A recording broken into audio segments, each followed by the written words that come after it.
My wife, the betrayer, materialized at our anniversary soiree after a nocturnal escapade with her paramour. As the subtle vibration of her mobile device disrupted the silence, Justine Waters raised it to her discerning eyes. An illuminated message from her spouse, Tom, who had been engrossed in distant business affairs for several days, captured her attention. She unlocked the screen to reveal, concluded with dealings, proceeding homeward. Dinner is secured at 7 p.m. at the bistro. Anticipate seeing you there. Felicitations on our anniversary.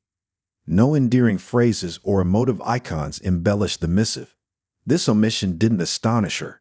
Tom had been inexplicably aloof of late.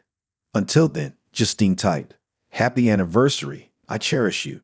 She dispatched the message and gently placed the device on the nightstand, yearning for any acknowledgement, yet none materialized.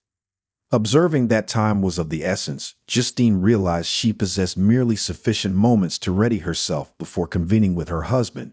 She exhaled softly, rose from the linen-clad bed, and ventured toward the lavatory for a revitalizing shower.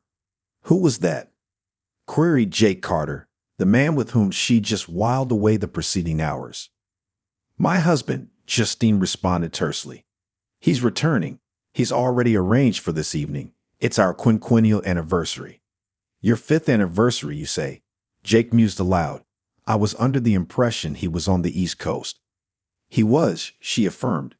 "Evidently, he concluded earlier than anticipated. I must contact my mother to see if she can mind little Jacob a tad longer." "Very well, then return to bed," Jake suggested with a roguish grin. "Perhaps we can bestow Tom a little surprise." Justine chuckled faintly. "I'd be tempted, Jake, but I genuinely need to depart. Time isn't on my side. Fortunately, I have some pristine attire gear. I shouldn't meet my husband in the ensemble I wore here. They're creased and soiled." "Do you surmise he suspects us?" Jake inquired. Justine shook her head subtly. "No, I doubt it. Lately, he's been engrossed in something that monopolizes his attention. He scarcely converses with me and almost never spends moments with the infant. It's as though he's in an alternate reality." "How prolonged do you intend to keep him oblivious?" Jake pressed further. She shrugged nonchalantly. "It's difficult to determine. He's an excellent provider. I know he'd be a magnificent father if he chose to be. Do you believe he's aware that little Jacob isn't his progeny? If he does, he's remained silent. I can't envision he'd let such a revelation pass without confronting me." "Well, I'm here if you require anything," Jake stated. Justine bestowed a smile upon him, her gaze drifting over his diminutive form reclining on the bed. "Keep it warm for me, would you?" she said with a playful smirk. "You'll receive it, darling," he retorted, mirroring her grin. Justine proceeded to the closet and extracted a fresh dress. She marveled at how a substantial portion of her wardrobe resided here, rather than in the closet she shared with her husband. She scrutinized the azure dress, which cascaded approximately 7 centimeters above the knee with a plunging, enticing neckline. She was fairly certain Tom hadn't laid eyes on it before. If he inquired, she'd casually mention she recently acquired it. After contacting her mother, Justine indulged in a steamy shower, intent on erasing all remnants of Jake before her rendezvous with Tom. When she initiated her dalliance with Jake 16 months prior, she vowed never to disrespect her husband by allowing him to touch her while still bearing Jake's essence. Initially, Jake acquiesced, but ever since little Jacob's arrival just over 3 months ago, he'd begun urging her to let Tom cleanse her. Justine found the notion repugnant and vulgar, refusing to further dishonor her husband. It was reprehensible enough she was entwined with Jake and had borne his child, but she wouldn't transgress that boundary. Post-shower, Justine meticulously brushed her lengthy ebony tresses until they shimmered, donned her attire, and applied her cosmetics. Content that she appeared and emanated an acceptable aura under Tom's scrutiny, she kissed Jake and bid him good night. "See you tomorrow at the firm," she mentioned. "Firm?" he questioned, casting an appraising glance up and down her figure. "Indeed, dear, but tonight obligations beckon." She seized her handbag and nonchalantly exited the chamber. Tom Waters inhaled deeply from his cigarette, seated in his Escalade strategically parked opposite the restaurant. He just received intel from one of the private investigators he'd retained, informing him that Justine had departed the opulent condominium belonging to Jake Carter, her paramour of nearly 18 months. He glanced at the photograph of her in a cerulean dress sent by the detective. It wasn't the attire she'd worn to Carter's abode, and Tom had never witnessed it before. He wasn't astonished. Justine was correct about one aspect. Tom had been on the East Coast, but he'd returned a day prematurely. He'd been explicitly notified of a severe breach in his security apparatus that necessitated immediate intervention. If he didn't address it, they would, and they referred to a federal entity whose very existence was unacknowledged publicly. Tom recollected the unease he felt while seated in the office of the monocular man known solely as Regis. Only a select few were privy to this man's true identity, and Tom wasn't among them. "You have a grave predicament, Waters," Regis had stated, his gaze unwavering. "And when you have a predicament, we all have a predicament. Ameliorate this issue discreetly, or I shall." "Understood, sir," Tom responded. He recognized that was the sole acceptable reply. He was also cognizant that Regis harbored no reservations about making individuals vanish. Tales circulated about how Regis had once obliterated an entire estate along with all its inhabitants. The notion made Tom's skin crawl. Justine presumed Tom was merely a prominent traveling salesman traversing the nation to vend security systems. But Tom was far more than that. The equipment he sold and installed was equipped with specialized circuits that granted Regis monitors insight into virtually everything these corporations did. The clientele they accepted, the allocation of their profits, every minutiae. And Tom knew that the dilemma Regis was alluding to was his wife of 5 years. Well, 5 years as of today. For the past 18 months, Justine had been ensnared in a fervent affair with Jake Carter, one of the senior partners at the law firm where she labored as a paralegal. Tom hadn't been privy to all the intricacies until recently, primarily because he devoted substantial time to traveling for work. But he'd sensed something was awry between them. By the time he unearthed the affair, Justine had proclaimed her pregnancy. The attorney Tom consulted informed him that no judge in the jurisdiction would entertain a divorce while Justine was with child. If the offspring turned out to be his, he'd be liable for child support irrespective of the prenuptial agreement they'd executed. The only aspect he didn't need to fret about was the domicile, which was already his property prior to the matrimony. Tom gritted his teeth and maintained silence throughout the entire gestation period, barely preserving his composure when she christened the boy Jacob after his biological father. Shortly after the child's birth, Tom conducted a DNA test. He wasn't astonished to discover the child wasn't his progeny. Glancing at his timepiece, Tom realized Justine would arrive imminently. He observed a man in a khaki jacket stationed by the restaurant entrance alongside a woman clutching a briefcase. He knew they were there for him. Crossing the thoroughfare, he parked and retrieved his omnipresent briefcase, heading toward the ingress. He offered a subtle nod to the duo at the door. Tom discreetly conversed with the hostess and soon found himself seated in a secluded booth. The man in khaki and the woman occupied another booth within auditory range. Tom expressed gratitude to the waitress for the water and commenced perusing the menu. He noticed Justine's arrival and set the menu aside. He stood as she gracefully slid into the booth opposite him. "Good evening, Justine," he intoned neutrally. "You appear quite radiant tonight." "Thank you, Tom," she replied, beaming. "I don't recall witnessing that dress before. Is it a new acquisition?" "Ah, yes, I just purchased it. Do you favor it?" "Indeed, it accentuates your eyes splendidly," he remarked with a faint smile. After they concluded ordering, melodious strains emanated from another sector of the venue. The establishment was more than merely a restaurant. It also boasted a dance floor and a cocktail lounge. "It seems they're playing our melody," Justine hinted. "Would you care to dance?" he proposed, rising. "I wouldn't mind," Justine acquiesced, extending her hand. Tom took her hand and escorted her to the dance floor. They swayed in each other's arms, but Justine noticed Tom maintained a slight distance between them, as if he could scarcely bring himself to touch her. The song concluded, and Tom guided her back to the booth. By then, their repast had arrived. "Is something amiss, Tom?" Justine inquired. "You seem so detached." "It's our anniversary." "Yes, it is," Tom acknowledged. "The thing is, Your dress exudes the scent of having lingered in Jake Carter's closet for quite some time, and no matter how diligently you attempted, you didn't entirely expunge his aroma from your person. What? Justine reacted, affronted by his insinuation. Jake Carter? Are you serious? She attempted to deflect. Indeed, you know Jake Carter, one of the senior partners at the law firm where you are employed, Tom stated matter-of-factly. Of course I know him, Justine retorted sarcastically. I certainly hope so, Tom continued. After all, you've occupied his bed with sufficient frequency.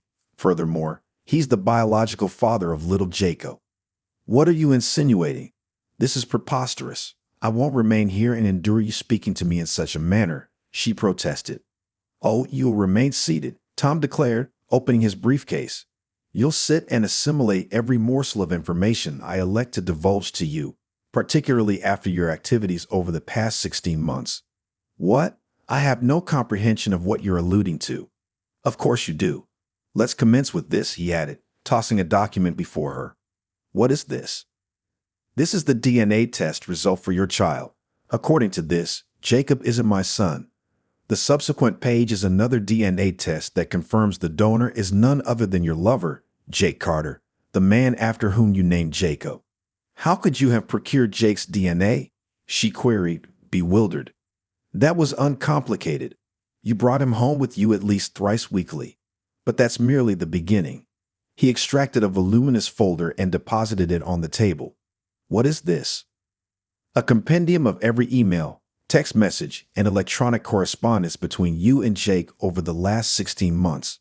I regret to inform you, but true privacy on the internet is an illusion. All right, I concede, she admitted. Jake and I had an indiscretion once, but that was all. And it was purely physical. It was meaningless, utterly devoid of significance. Is that so? Kindly turn to page 75 and peruse about midway down where I've highlighted a passage. Inform me of what you discern. She leafed through the pages until she located the one Tom referenced. Her complexion paled as she read her own words to Jake. I'm waiting, Tom prompted. I'm reading it, she murmured. Aloud. I wish to hear you articulate the words you inscribed to him. She swallowed hard and gazed at the page once more. Please, she implored, don't compel me to do this. Either you vocalize it, or I shall. And if I do, I won't concern myself with who overhears. Tears cascaded down her visage as Justine fixed her eyes on the paper and began to recite the words Tom had highlighted. I adore what you do to me, Jake. I've never felt as exquisitely gratified as I have in the past 16 months. I can't wait for you to impregnate me with another child.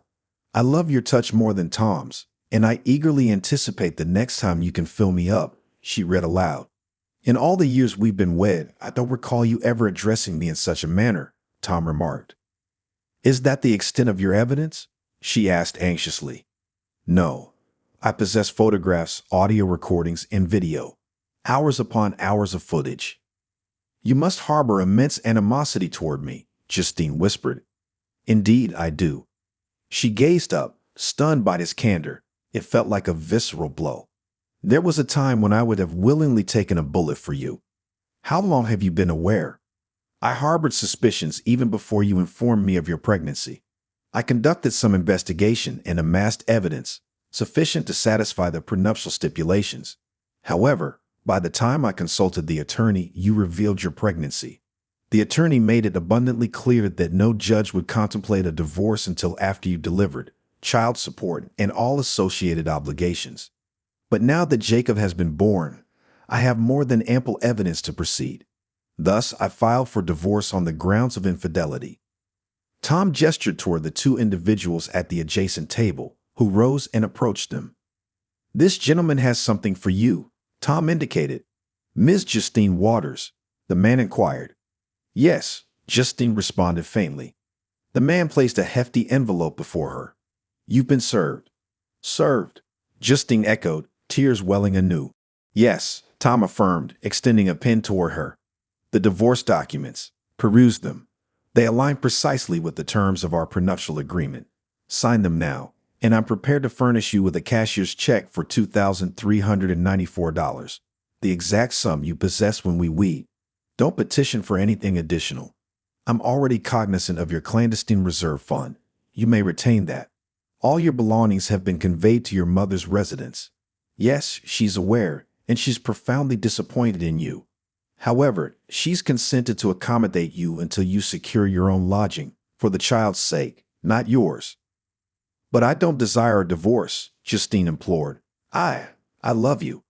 Please, Justine, don't affront my intelligence. Listen. He retrieved his phone and played her conversation with Jake from earlier that day.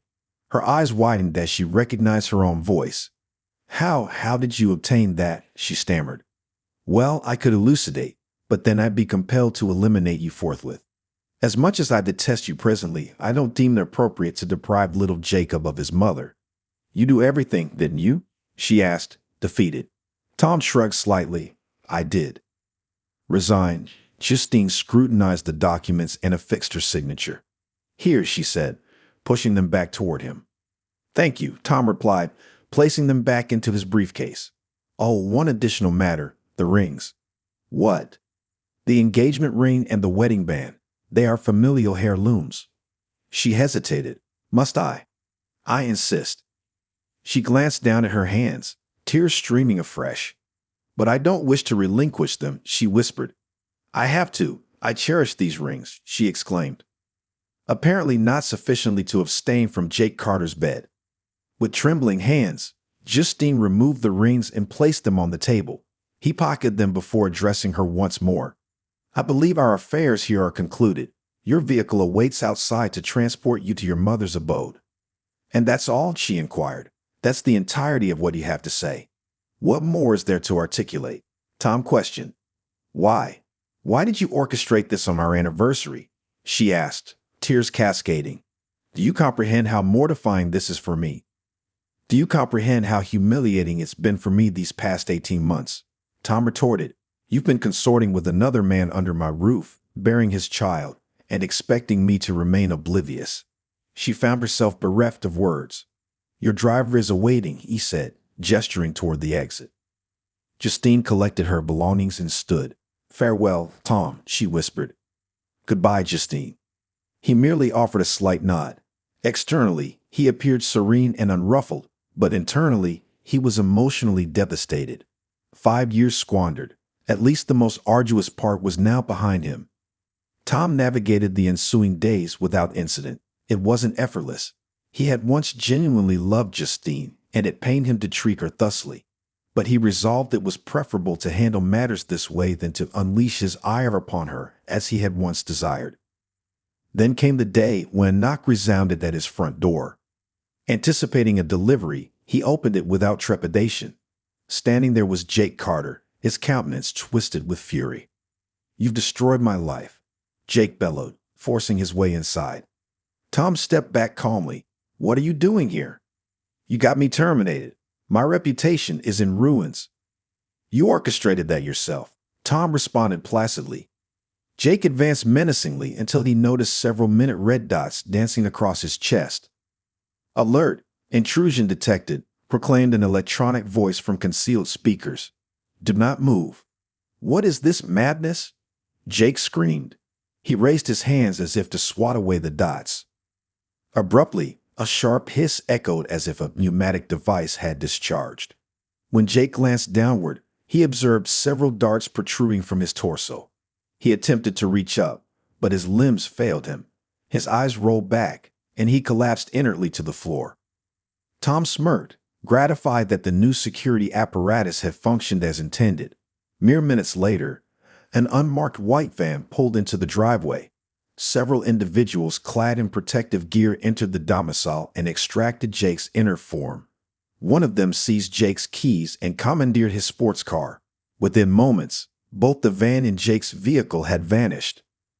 Tom closed the door and resumed his activities. A few days hence, after Tom had procured a caramel mocha at the local cafe, a towering man in a dark suit and sunglasses approached him. Mr. Waters, the man inquired. Yes. You may refer to me as Regis, stated the one-eyed man.